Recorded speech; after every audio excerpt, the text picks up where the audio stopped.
just want it. Can you see myself? Can you see myself? Can you see myself? Darkness, and then, bang, giving birth to an endless expanding existence of time, space, and matter. Now see further than we've ever imagined, beyond the limits of our existence, in a place we call the universe. It is both mighty and meek. Humanity's quest is to harness its power and escape its bonds. Holy cow! This is what an astronaut feels. It creates and breaks the stars, the planets, the galaxies, and directs their cosmic roller coaster ride. Gravity's our friend and our foe. Without it, life as we know it would end. The Earth would literally explode. It is the magnificent and mystifying force that rules the universe. Gravity.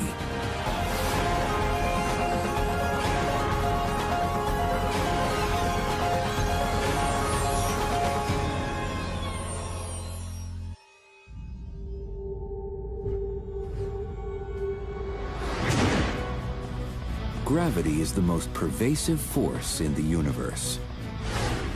It is at work on massive and minute scales, on the routine and the extreme. A surfer needs it to hang 10. When you ride a wave, you're going to slide down the front, and you're going to use that pull of gravity to get you going. It's your acceleration force. It's your accelerator. Gravity's your accelerator. A skier uses it to race downhill. A snowboarder must have it to get big air.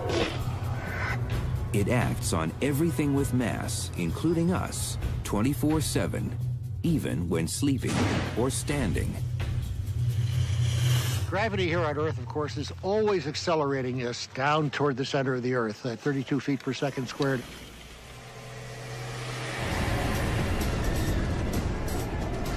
At a theme park, gravity is the galactic gas that makes roller coasters roar and people scream. The gravity of the Earth pulls us down, and that's going to make us go really, really fast.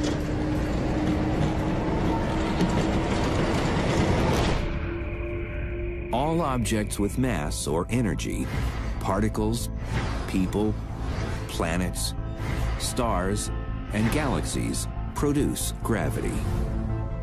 Omnipotent and omnipresent, gravity attracts, governs, warps, shapes, makes, and takes all matter and mass in the universe. So it's pervasive. It acts on all things through extremely large distances, and nothing escapes its pull. It is gravity that holds our solar system together. The force of gravity is basically the thing that holds us on the planet, keeps us from flying off. It is the cosmic glue that binds all matter in the universe together. If you were to imagine taking two dice and putting them perfectly at rest out in the middle of space and separating them by a centimeter, then what you'd see is that over the course of an hour or so, those two dice would slowly come together and touch. Gravity made our world.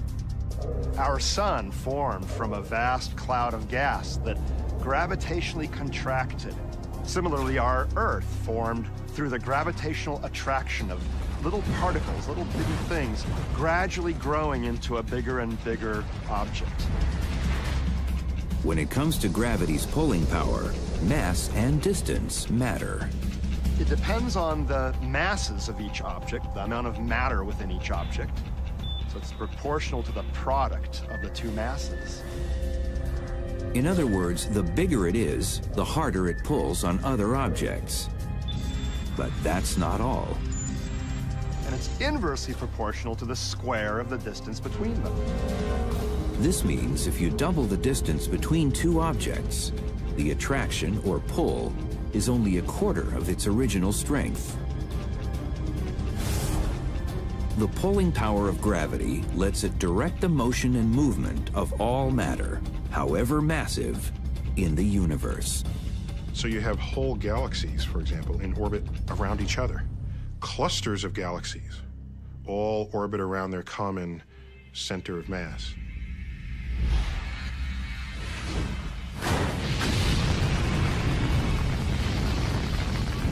But it is the practical potential of harnessing this relentless force that has obsessed scientists for centuries.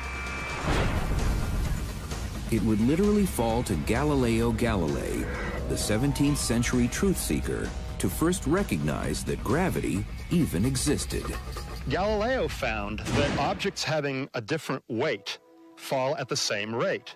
So here's a very heavy steel ball and a light ping pong ball of the same size. And if I drop them at the same time, they hit the ground at exactly the same time as well, because they fall at the same rate. To illustrate Galileo's most profound gravitational discovery, that all objects, regardless of mass, fall at the same rate, we take a ride on the mega-fast Super Manly Escape at Six Flags Magic Mountain in Southern California. The theme park ride is the stage for a spectacular free-fall demonstration. It will show what happens when a car full of people and a tennis ball fall from 415 feet in the air. Okay, here we go. All right. Oh, my.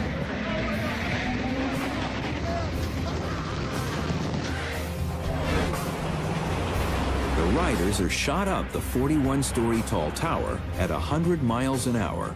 With their eyes open, gravity will help them see a superhero. Oh, my God. Okay, I'm going to drop this ball now, and oh, yeah, it's floating around. It's floating. It's floating. It's floating. Oh, the wind blew the ball away that time.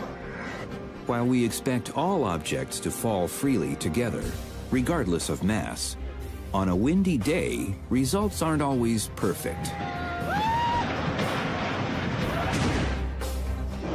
All right. Oh, my God. At the very top of the ride, when upward motion has stopped, gravity takes over, and the downward freefall begins. Oh, God, I'm going to drop this ball, and it's going to float. It's going to float. Oh, it's floating. It's floating. Oh.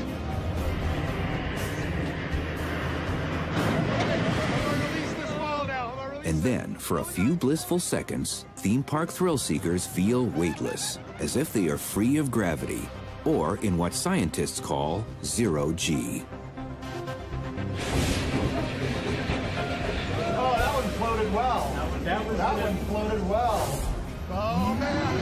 Oh.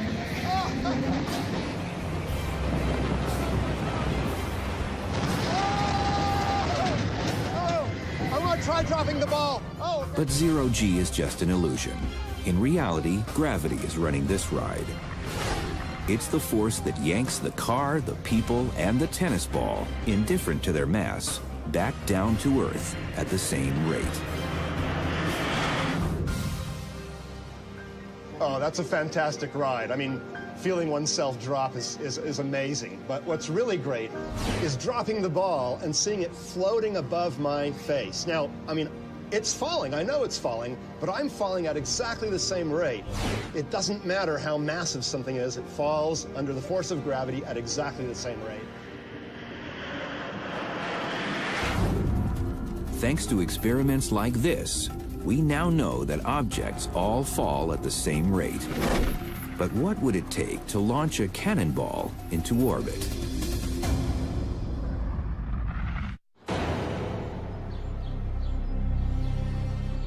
When the famous British physicist Sir Isaac Newton saw the apple fall, that some say hit him on the head, it changed the world. You got the apple falling from the tree, and he looks up and sees the moon in orbit around the Earth, and judges that not only is the apple falling to Earth, so too is the moon.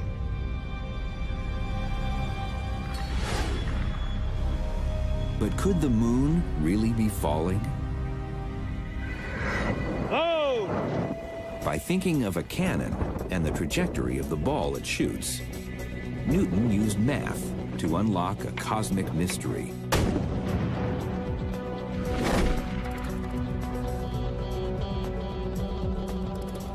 It came in his landmark publication, Principia Mathematica, in 1687. Isaac Newton has a famous drawing, and in it he draws a planet and a little mountain. And there's a little projectile first kicked off the mountain, and it falls down a little bit. You give it more speed, it goes a little farther out. Now say you could just increase the force all you wanted. It could go 50 miles, it could go 100 miles before it fell. By adding more gunpowder, and with just the right angle of fire, a cannonball can be made to go faster and farther. Inevitably, however, gravity wins, pulling the cannonball back down to Earth. The Earth is round and not flat, so Newton realized that if the cannonball is fired at sufficient speed, the cannonball would actually go into orbit.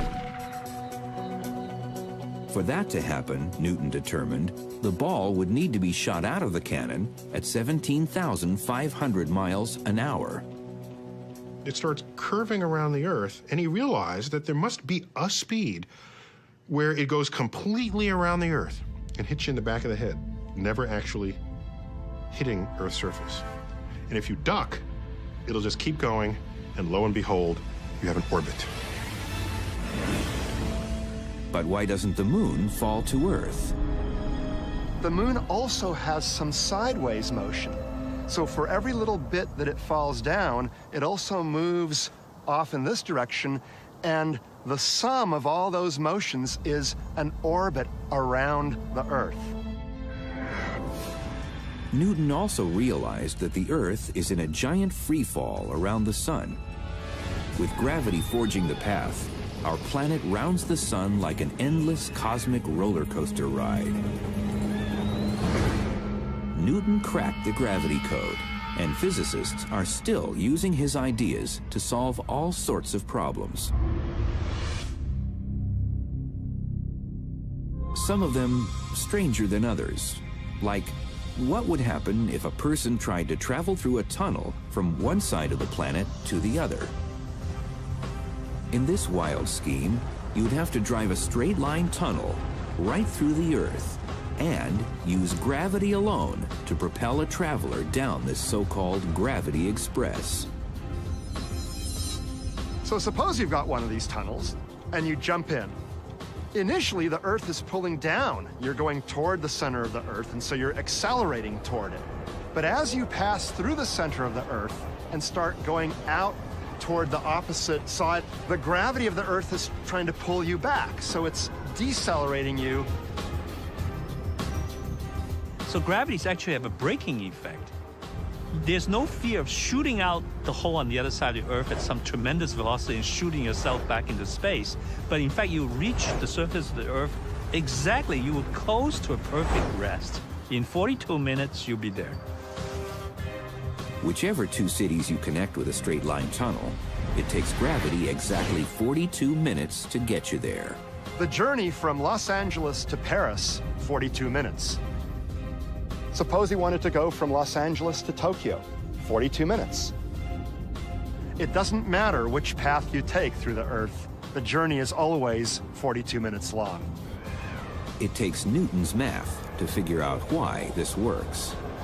If we connect Los Angeles to New York, taking a tunnel, obviously the tunnel will not go straight down, but it has to go down at an angle. The angle slows the speed of descent. But the distance is also less, and if you work out the equations, lo and behold, the two effects cancel, and you still get there in 42 minutes. It takes 42 minutes regardless of the path you take. That's really cool. Newton figured out what gravity does, but it took the brilliance of physicist Albert Einstein to work out why it was doing it. Einstein realized that gravity is really caused by huge objects like stars and planets literally bending space itself. Like a massive rubber sheet, space is curved when massive objects sit in it. In fact, Einstein proposed that the path planets take around their stars, their orbits, are all a direct result of this curvature of space. He said that what an orbit is really something traveling in a straight line. When something is free-falling towards another object, it really is just traveling in a straight line through space-time. However, the curvature of space-time bends its path into a closed orbit, but space itself curves it back in on itself. This revolutionary discovery came when Einstein, in the early 1910s, realized that orbits of stars and planets in the observable cosmos behave just as Newton's math predicted, except one, Mercury. Its orbit essentially wobbles. Einstein described gravity as a curvature in space and time, and the orbit of Mercury works perfectly when you take that into account. Mercury isn't moving in flat space, but curved space around the sun. Then the orbit's perfect. This curvature of space is at play in our own solar system. Earth is simply following what it thinks is a straight line path, the shortest distance between 2 points, in this intrinsically curved space. Einstein not only determined that mass warps space, it warps time too. So henceforth, Einstein proclaimed, physicists should not speak of space and time separately, but of space-time as one unified object. While it's uncomfortable to many the first time you hear it, if you stop and think about it, it's actually quite obvious. If I'm going to make an appointment with somebody, I don't say, I'll meet you at 3 o'clock. That's not enough information. There's got to be a question that follows that. What is that question? Where? If I say, meet you in room 203, when? Anytime you intersect with someone else's life, you do so at a time and at a place. Einstein's realization that space is curved and that time and space are in fact intertwined is now the very definition of gravity. Liftoff of the Space Shuttle Discovery. Unlocking the secrets of gravity has enabled humanity to escape our earthly shackles and open the universe for exploration. But how can future astronauts on the long way to Mars survive the disabling effects caused by zero-G?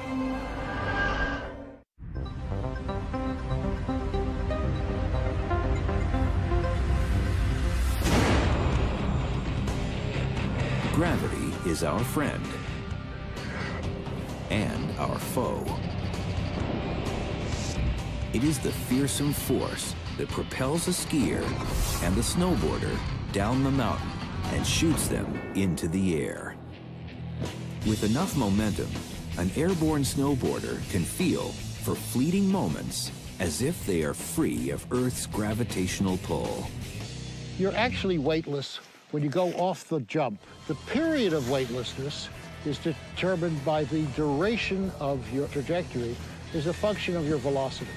So that the snowboarder who gets really good big air may achieve a second, 2 seconds, even 3 seconds of weightlessness.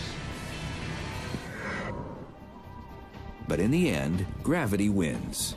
And the high-flying, free-falling boarder, just like the ball fired from the cannon, is eventually yanked back down to Earth. It's free fall for the snowboarder as he or she goes over the jump and creates this trajectory. It's just as much free fall as a cannonball going through the air. And the trajectory is determined only by the velocity and the force of gravity. Then, of course, what happens on the landing is another story. But what if a snowboarder aspired to reach even greater heights? What if he wanted to overcome gravity and launch himself right off the planet? You want to leave Earth entirely and forever? Earth has what we call the escape velocity, this magic speed where if you pass that speed, you will escape Earth forever, never to return. Escape velocity, the minimum speed any object needs to reach in order to escape from the Earth, is about 7 miles a second. That's 25,000 miles an hour. In theory, even a snowboarder with enough momentum and aimed in the right direction can take off just like a rocket. Escaping Earth's gravity may not be realistic for a snowboarder, but it has proven possible to launch people and projectiles into orbit. You can leave systems, you just need enough energy to do so. And we've garnered enough energy and technological know-how to do just that in our voyages to the moon. And our hope that that will continue on to Mars and beyond. To get to Mars and beyond, mankind will have to harness gravity's energy. Just like we always do when we're seeking thrills to the extreme. Gravity gives us two types of energy: potential and kinetic. Potential is just that. It's energy that's being stored, while kinetic is the result of all that pent-up potential energy. This fantastic phenomenon works on a roller coaster. As you're winched up on a hill, your potential energy is increasing. You literally have more energy at the top of the roller coaster than at the bottom. It's not just a weird abstract thing. You actually possess higher energy at the top. And that's turned into speed, into kinetic energy, as you go down that hill on the roller coaster. I'll be converting my potential energy to kinetic energy! Woo! When a surfer hits that sweet spot on a wave, they're using energy's double act. NASA also uses this energy exchange principle to add some speed to their missions. As a spacecraft nears the orbit of a planet, it too gathers kinetic energy at the expense of potential energy. Then, as it rounds the planet on its cosmic coaster ride, the craft gets a slingshot effect that punches it onward with more kinetic energy. When the Voyager spacecraft visited Jupiter in 1979, 1980, it flew past Jupiter, and Jupiter tugged on it, giving it extra motion, sort of a slingshot effect. Not only changing its direction of motion so that it was aimed towards Saturn, but also speeding it up. Knowing how to use the power of gravity will enable humanity to travel further and faster across the universe. Having the physics formulated and the technology available is just one part of the preparation for extraterrestrial travel. Readying people for the rigors of space is the other. Far away from Earth's gravitational pull, in a spaceship on the long journey to Mars, for example, future astronauts will have to learn to live, work, and play in an environment free of Earth's sizable gravity. One where they effectively feel weightless and all objects move equally and freely. One fun way to experience the astronautical thrills and spills of space travel is to simulate it on a zero-G flight. I'm really looking forward to this. This is going to be an incredible experience. By riding the ultimate roller coaster, a specially modified zero-G Boeing 727 aircraft, astrophysicist Alex Filipenko is about to go on the ride of his life. It's going to be like a ball thrown up in the air. Weightless, because it will be in free fall. So I'll be floating around as though there's no ground holding me up. The zero-G flight flies between 24,000 and 32,000 feet. This is about the same altitude as a regular commercial jet. But that is where the similarity ends. The water's the next one. The path it follows is a series of coaster-like rolling hills in the stratosphere. Just like Superman the Ride, the Super Zero-G plane gathers potential energy as it climbs up at 45 degrees. Passengers feel this as an increase in weight. Gravity is measured in terms of G-forces. 1G is the amount of gravity we feel standing on the surface of the Earth. I'm gonna get back down like this and get ready. As the plane steeply climbs, accelerating upward, the gravity G count rises and people feel heavier. All right. Oh, The plane is accelerating us upwards at about 1.8 G at its maximum. As the flight approaches, then eases around the apex of the arc, the plane, as well as all the people inside it, are in effect in free fall. 0 G coming up. Oh man, what an indescribable feeling. Holy cow. Oh, I'm out in free space. Falling, just floating. This is what an astronaut feels. The plane's trajectory induces weightlessness again and again by flying a series of these parabolic arcs. Even though they are within the cabin of a plane, the 0G passengers are freely falling towards the Earth, just like skydivers. But what creates the sensation of weightlessness?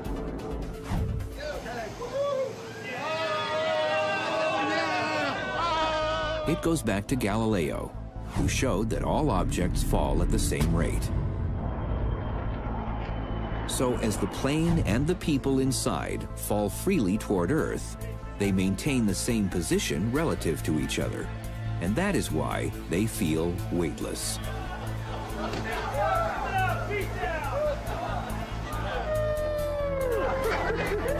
The feeling lasted 25 full seconds because for 25 seconds we were essentially in free fall.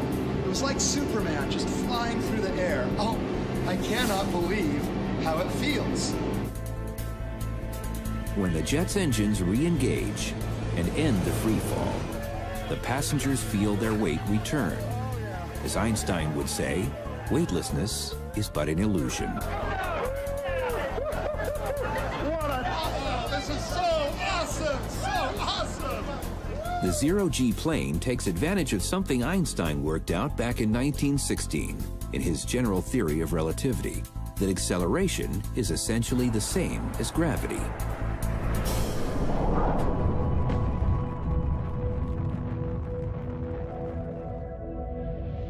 When you are thrust upward in a rocket or the 0G plane, the G-forces you experience are the same as you would feel being tugged downward by the gravity of a massive object, like a planet.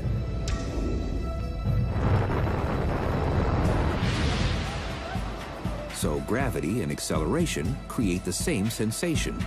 That's how the passengers on a 0G flight can feel like an astronaut and can experience the joys of weightlessness.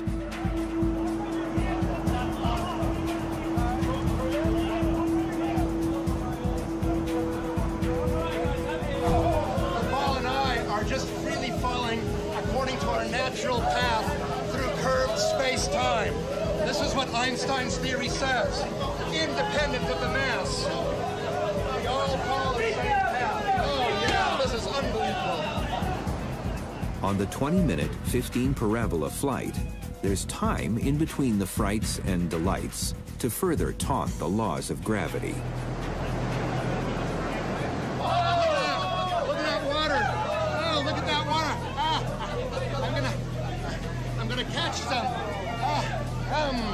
Okay, here we go. Oh, man. As well as entertaining weekend warriors, the parabolic flights, also inauspiciously called the Vomit Comet, have a practical purpose. They prepare NASA astronauts for working and living in the 0G environment of space. With these sensational parabolic flights, humans have learned how to simulate the absence of gravity. But is it also possible to create artificial gravity in the lab? These experiments will lead to a successful exploration of Mars. It is in our future.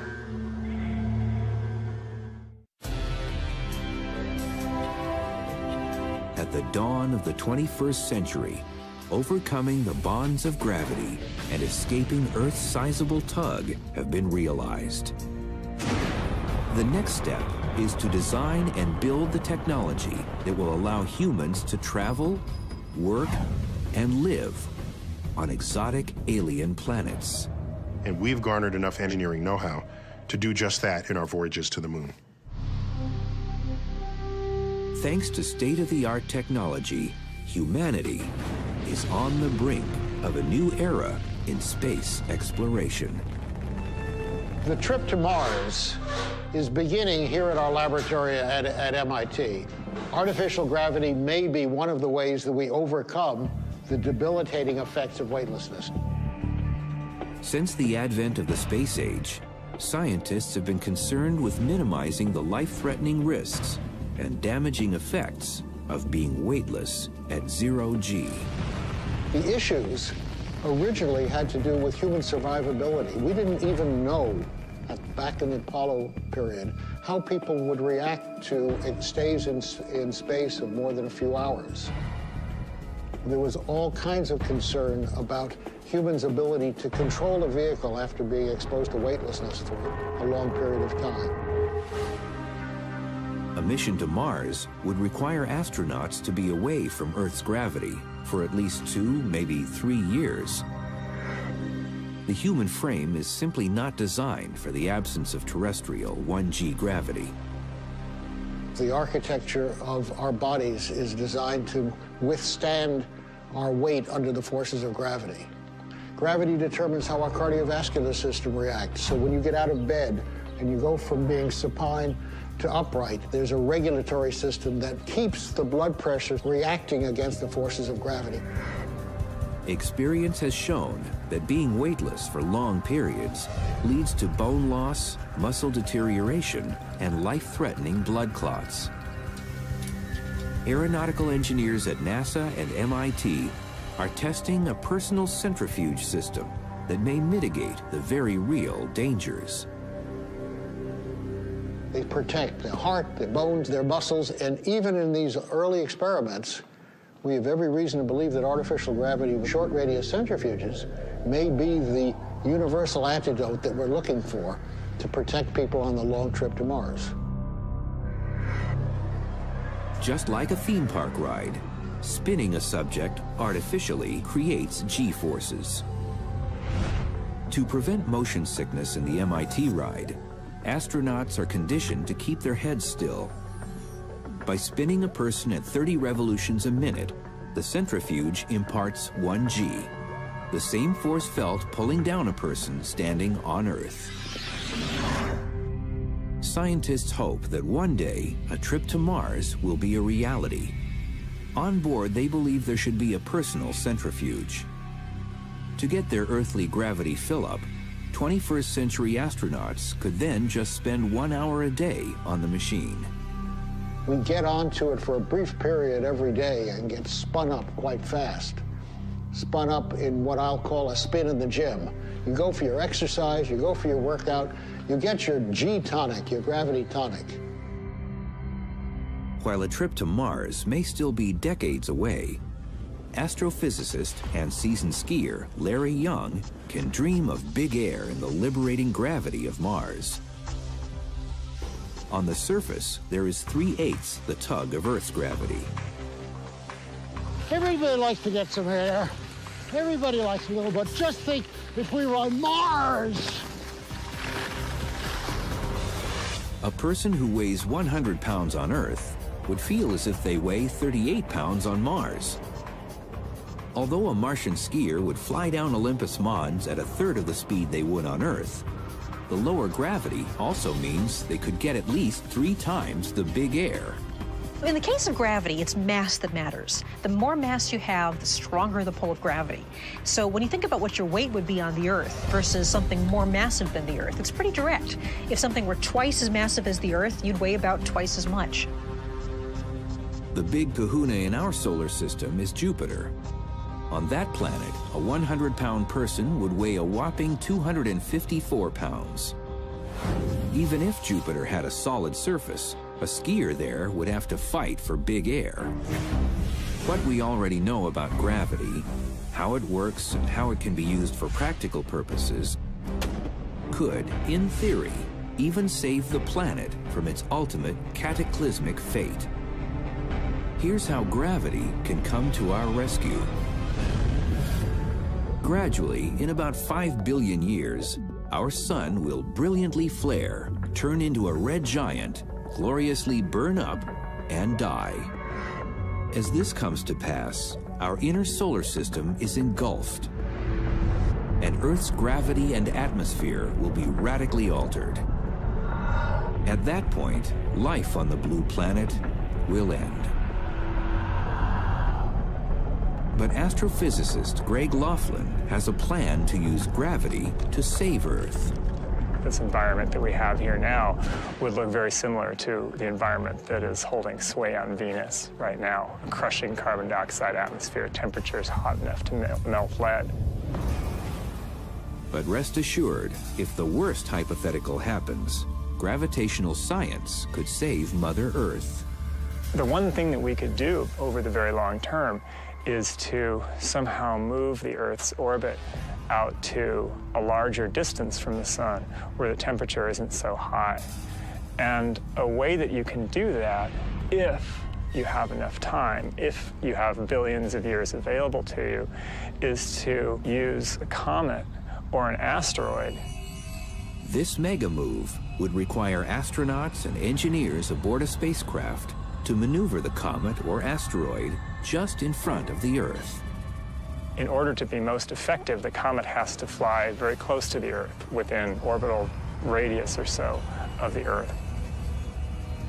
Then, on the cosmic roller coaster, potential and kinetic energy are roused, and gravity does the rest.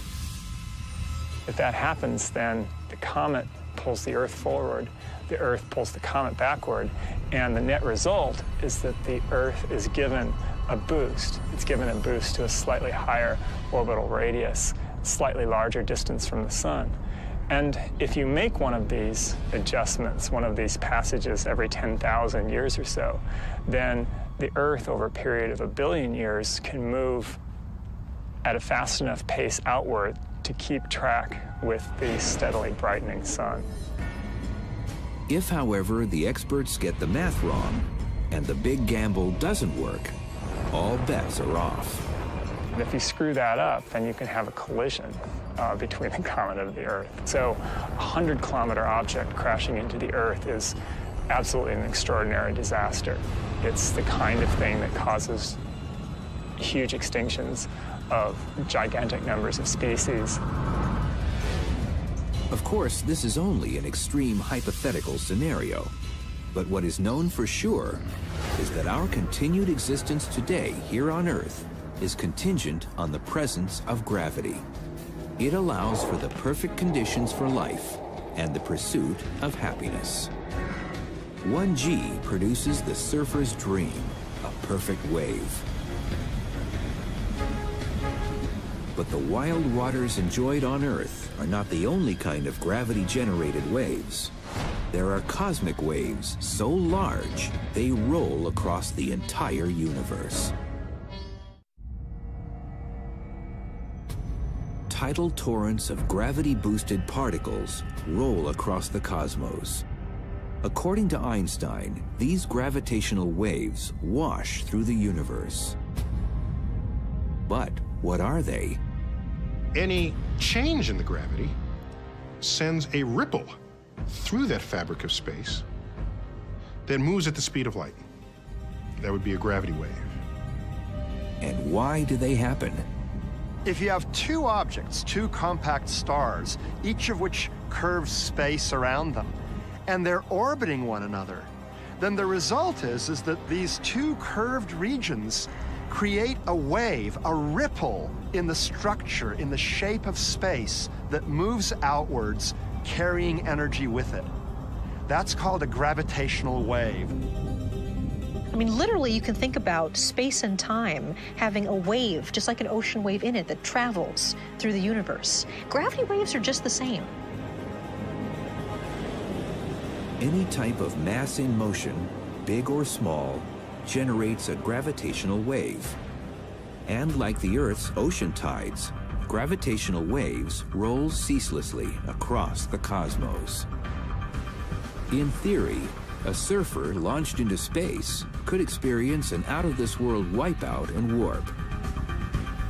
If a gravitational wave was created in space or somewhere and went through you, what would happen is you'd get fat and then you'd get skinny, meaning that space was distorted.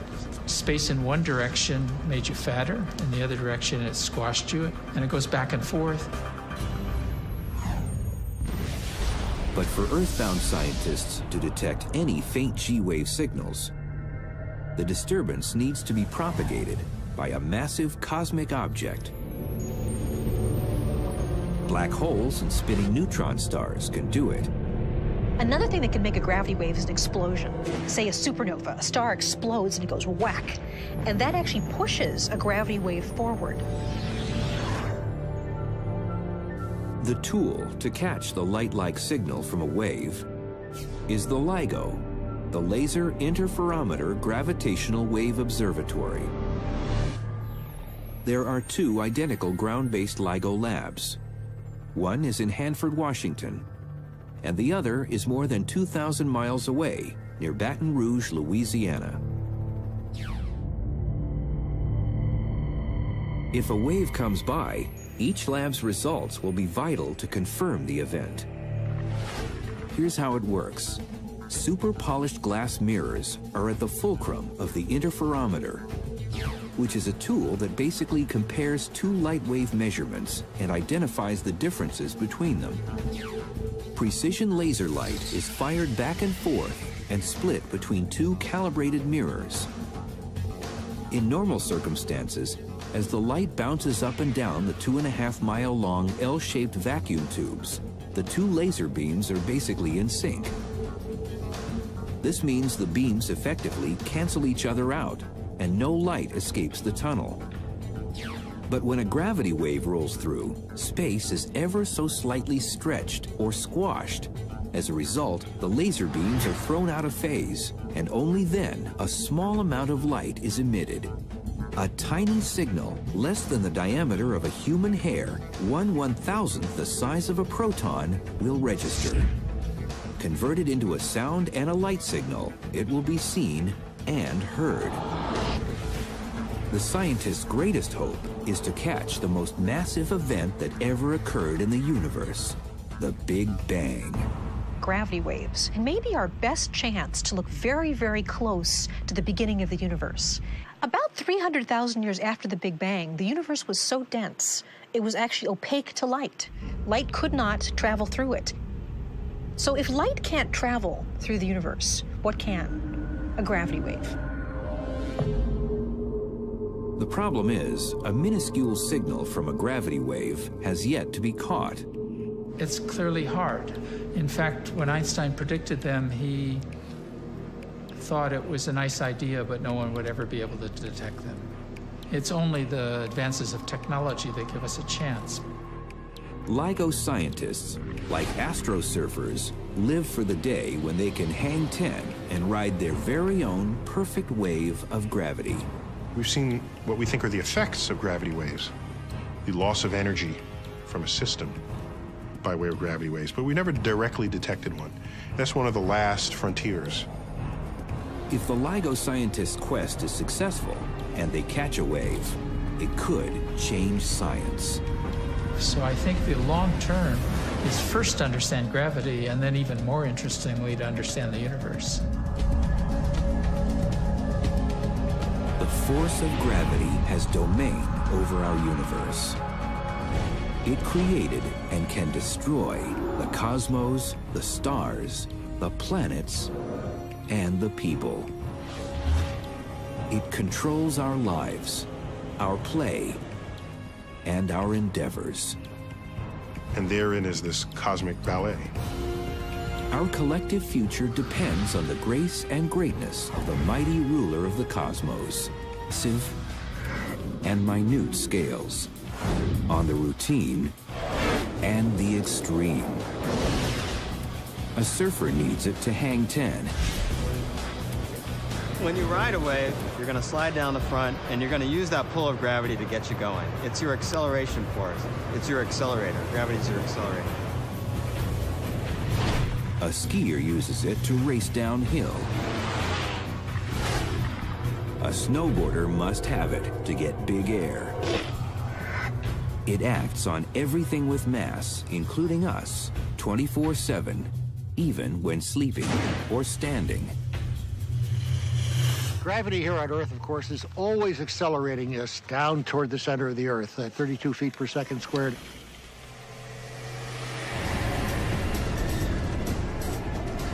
At a theme park, gravity is the galactic gas that makes roller coasters roar and people scream.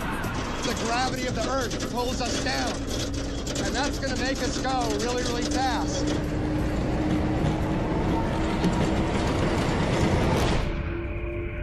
All objects with mass or energy, particles, people, planets, stars, and galaxies produce gravity. Omnipotent and omnipresent, gravity attracts, governs, warps, shapes, makes, and takes all matter. And it's inversely proportional to the square of the distance between them. This means if you double the distance between two objects, the attraction or pull is only a quarter of its original strength. The pulling power of gravity lets it direct the motion and movement of all matter, however massive, in the universe. So you have whole galaxies, for example, in orbit around each other. Clusters of galaxies all orbit around their common center of mass.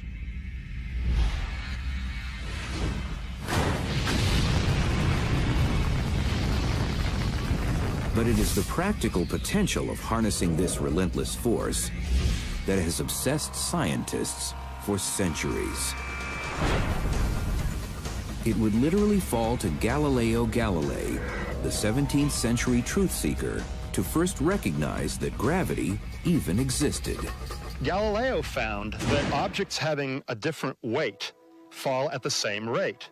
So here's a very heavy steel ball and a light ping pong ball of the same size. And if I drop them at the same time, they hit the ground at exactly the same time as well, because they fall at the same rate. To illustrate Galileo's most profound gravitational discovery, that all objects, regardless of mass, fall at the same rate, we take a ride on the mega-fast Super Manly Escape at Six Flags Magic Mountain in Southern California. The theme park ride is the stage for a spectacular free-fall demonstration. It will show what happens when a car full of people and a tennis ball fall from 415 feet in the air. Okay, here we go. All right.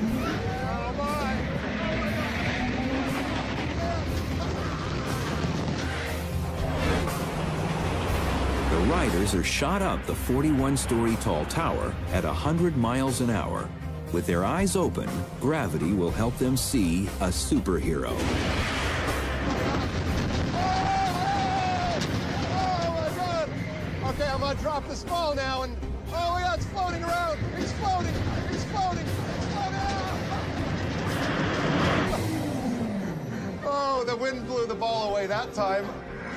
While we expect all objects to fall freely together, regardless of mass, on a windy day, results aren't always perfect. All right. Oh my God. At the very top of the ride, when upward motion has stopped, gravity takes over, and the downward freefall begins. Oh God, I'm gonna drop this ball. It's gonna float. It's gonna float. Oh, it's floating. It's floating. Oh. I just want it.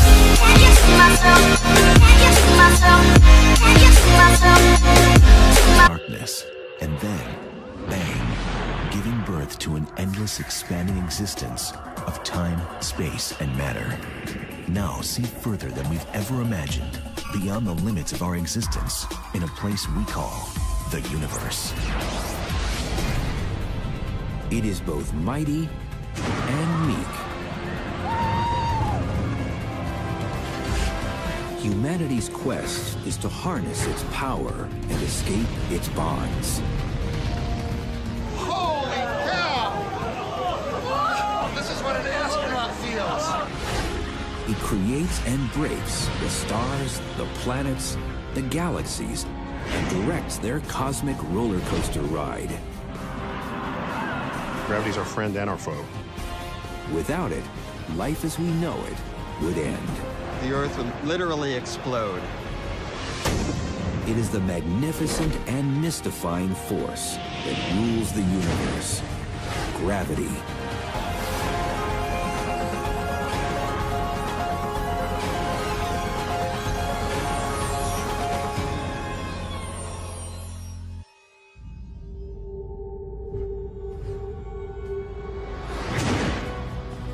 Gravity is the most pervasive force in the universe. It is at work on matter and mass in the universe.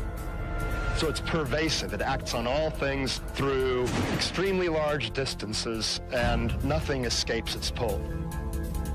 It is gravity that holds our solar system together. The force of gravity is basically the thing that holds us on the planet, keeps us from flying off. It is the cosmic glue that binds all matter in the universe together. If you were to imagine taking two dice and putting them perfectly at rest out in the middle of space and separating them by a centimeter, then what you'd see is that over the course of an hour or so, those two dice would slowly come together and touch. Gravity made our world. Our sun formed from a vast cloud of gas that gravitationally contracted. Similarly, our Earth formed through the gravitational attraction of little particles, little bitty things, gradually growing into a bigger and bigger object.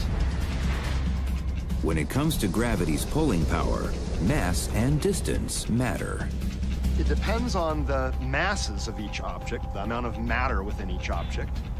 So it's proportional to the product of the two masses. In other words, the bigger it is, the harder it pulls on other objects. But that's not all.